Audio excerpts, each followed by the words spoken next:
नमस्कार बच्चों, मैं प्रीति चौहान आज आपको आमोदनी हिंदी पाठमाला में पाठ 4 पॉम और टॉम की मित्रता की कहानी बताऊंगी। ये कहानी एक चित्र कथा पर आधारित है। इससे पहले मैंने आपको एक चित्र कथा पढ़ाई थी ना, पंडित जी और भोलानाथ वाली। मैंने आपको चित्र कथा बताई थी। चित्र कथा क्या होती है? जो चित्रों के माध्यम से कहानी कही जाती है वह चित्र कथा कहलाती है। पॉम और टॉम दोनों बहुत अच्छे मित्र थे। मित्र यानी कि दोस्त, अंग्रेजी में आप उसे फ्रेंड कहते हैं। तो पॉम और टॉम कौन थे? पॉम और टॉम बहुत अच्छे मित्र थे। एक बार उन दोनों ने कहा कि हम लोग किसी रोमांचक यात्रा पर सैर करने के लिए जाते हैं। वे दोनों मित्र तैयार हो गए और उन्होंने रोमांचक यात्रा पर जाने का निर्णय लिया और पॉम एक साथ जंगल की ओर जाने लगे। जब वे घने जंगल में बीच में पहुंचे तो उन्होंने एक नदी का किनारा देखा और नदी के किनारे उन्होंने अपना टेंट लगा दिया। टेंट लगाने के बाद में उन्होंने थोड़ा विश्राम किया। दो पेड़ों के बीच में एक झूले को बांधा और वे झूले के ऊपर लेटकर झूलने लगा। तभी अचानक क्या हुआ? अचानक पॉम को बहुत तेज से जोर से भालू की आवाज सुनाई देने लगी। भालू की आवाज सुनकर पॉम डर गया। तभी टॉम भी अपने टेंट से बाहर आ गया और वे दोनों ने जब भालू की आवाज सुनी तो दोनों डर कर भागने लगे।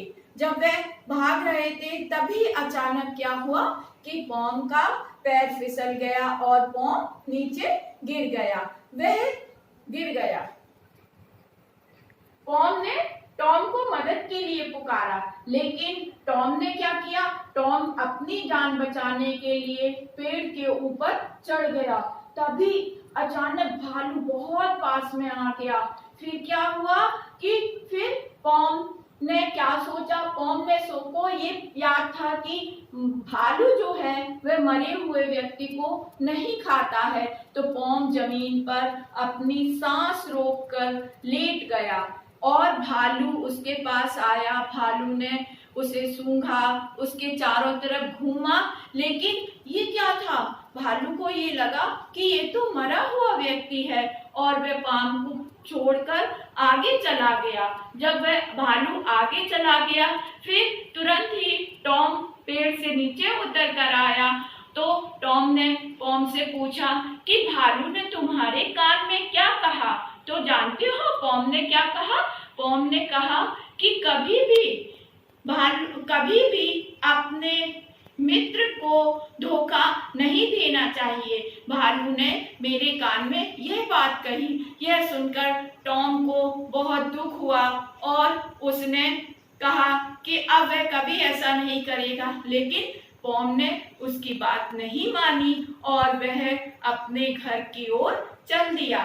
इस कहानी से बच्चों हमें यह सीख मिलती है कि हमें हमेशा उस मित्र का साथ देना चाहिए जो हमारे मुसीबत में काम आए। सच्चा मित्र कौन होता है?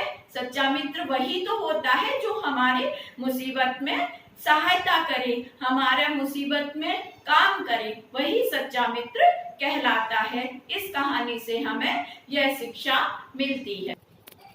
अब मैं आपको पाठ 4 के शब्दार्थ बताती हूँ। रोमांचक, मजेदार, घबराना, डरना, एहसास हुआ, महसूस किया, नजारा, दृश्य, मुसीबत, मुश्किल, नजदीक, पास। ये आपके शब्दार्थ हैं और आपको शब्दार्थ और प्रश्नोत्तर अपनी कॉपी में करना है और जो भी अभ्यास कार्य आपको दिया जाएगा वह अभ्यास कार्य अपनी किताब में करेंगे। धन्यवाद।